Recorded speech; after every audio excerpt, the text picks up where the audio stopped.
Hello everyone. Today we are going to solve the fifth type of question pattern which has been asked from mechanical waves. So let's write the given things first. Before that, let's read the question. Here is the question number 44. When a detonator is exploded on a railway line, an observer standing on the rail 2 km away hears two sounds. What is the time interval between them? Here are given things. Young's modulus of steel equals to 2 into 10 to the power 11 Newton per meter square.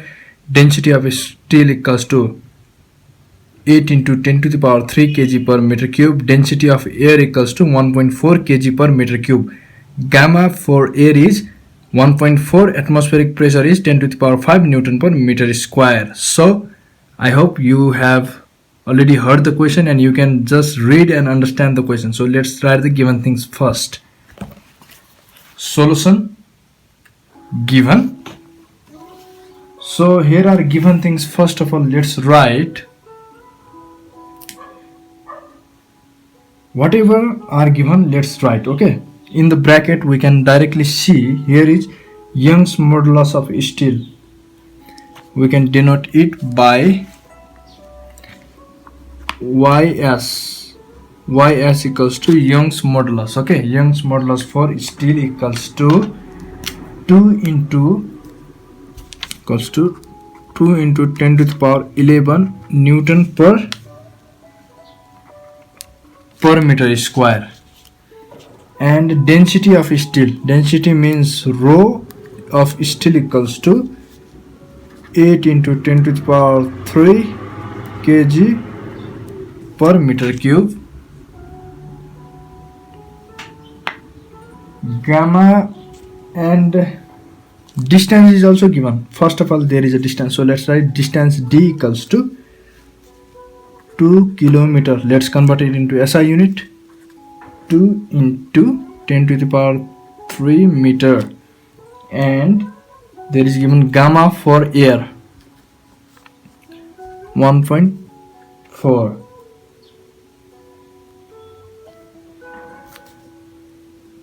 And atmospheric pressure is also there. P equals to 10 to the power 5 Newton per meter square. And what else? Density of air is also given. Rho air equals to how much? 1.4 kg per meter cube. So we have been asked here time interval. Time interval means, let's suppose del t equals to what? That means we must find two times and then subtract from one another, and we can just calculate del t. So what we have to do in this question is, first of in air, so we can first of all, how can we calculate here time? For time we need velocity and distance. Distance we have already, but we don't have velocity, so let's find velocity first. We have easy formula. In air, velocity equals to gamma p upon rho. This is the easiest formula for velocity of light, and we can put directly values. What is gamma given for? How much gamma is? 1.4 into pressure 10 to the power 5. Density of air 1.4. So what is the velocity? Velocity is under root 1.4 into 10 to the power 5 upon 1.4. Its value is 316.23 meter per second. Now we have got velocity. अब यो velocity लिएर हामीले time interval निकाल्न सक्छौं अथवा time निकाल्न सक्छौं. So let's suppose t1. Okay, यो टाइम चाहिँ एयरमा निकालेको टाइम हो, त्यसैले distance by v. We have how much distance? Distance भनेको 2 into 10 to the power 3 metre छ अपन भेलोसिटी अहिले आइहाल्यो 316.23. अब यसको भ्यालु आउँछ, यसको यसको भ्यालु आयो 6.33 सेकेन्ड्स 6.33 सेकेन्ड्स एउटा त सल्भ भयो है T1 हामीले निकाल्यौं माथिबाट एकचोटी हेरौं सर हेरौं मैले गिभन थिंग्स लेखे इन एयर भने first of all in air velocity निकाले टाइम निकाले है अब हामीलाई चाहिएको छ रेलवे ट्र्याकमा अब रेलवे ट्र्याक को लागि फेरि यहाँ हेरौं इन रेलवे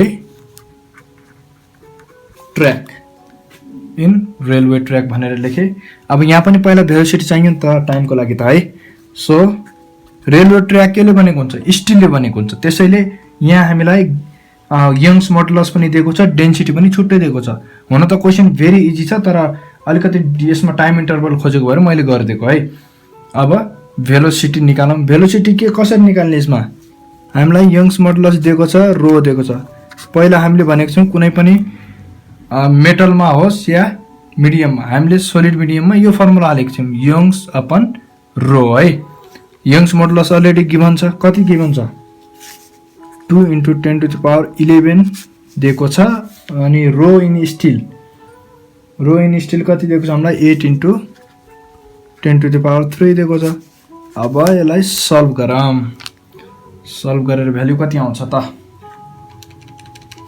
यसको भ्यालु आयो 5000 metre per second 1 2 3 metre per second velocity यति आयो अब हामीलाई टाइम चाहियो so let's suppose t2 = d / v distance त छँदै छ हामीसँग कति छ डिस्टेन्स 2 × 10⁻3 छ भेलोसिटी 1 2 3 छ सो यसको भ्यालु आयो 0.4 सेकेन्ड्स अब भ्यालु 0.4 सेकेन्ड्स त आयो तर हाम्रो एक्चुअल क्वेशन भनेको इन दुईटाको टाइम इन्टरभल निकाल्ने त्यसैले नाउ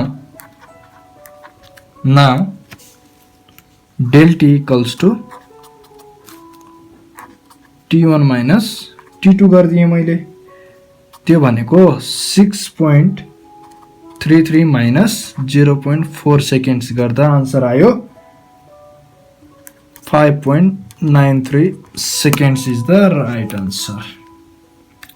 सो यो क्वेशन सिद्धो एकचोटी म फेरि तपाईलाई देखाइदिन्छु यो प्याटर्न हेर्नुस् इनर रेलवे ट्र्याक हेर्नुस् भेलोसिटी निकाले टाइम निकाले डेल टी निकाले है अनि सुरुमा यहाँ हेर्नुस् t1 निकाले गिभन थिंग्स त छँदैछ तर इन एयर र इन यति सो आजलाई यति नै अर्को टाइपको क्वेशन लिएर अर्को भिडियोमा आउनेछौं so guys subscribe and hit the bell icon thank you